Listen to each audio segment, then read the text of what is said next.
Hi, everybody. My name is Cynthia Peters, and I'm here today to offer a short video about how to use a special article that we have in this issue of The Change Agent, issue 54, about that addresses math.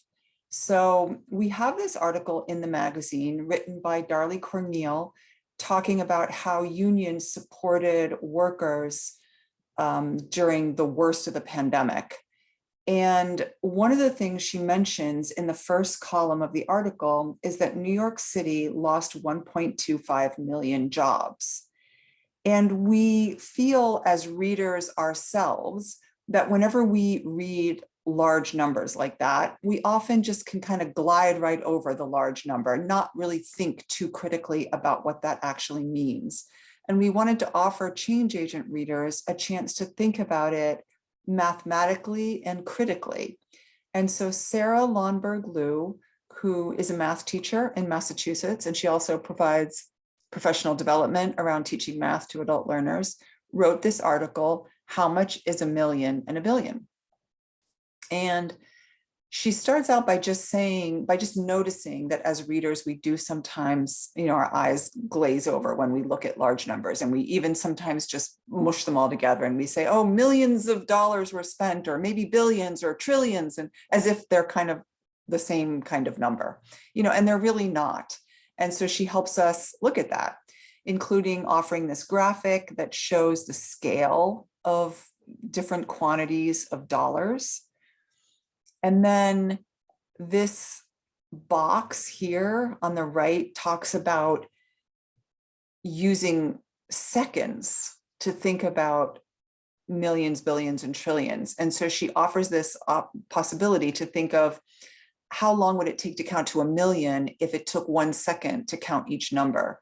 And the answer is that it would take approximately 11 and a half days to count to a million. That's a lot. You're counting all day, every day for 11 and a half days, and that's how long it takes to get to a million. But what about a billion?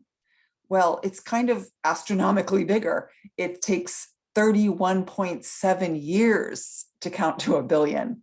So if you weren't sure about the difference between a million and a billion, that tells you. What about a trillion?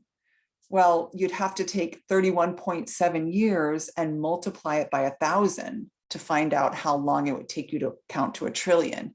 And in that case, it would take 31,000 years. So a great exercise to run through with students. And then she offers some real world uses of billions and millions here. So that's really worth taking your time to look at. She offers another place to do a little critical thinking about the number 1.25 million. And that is when she says that, you really need to put that number in context to understand what it means. It's a lot. That's a lot of people losing a lot of jobs, no doubt. But what does it mean?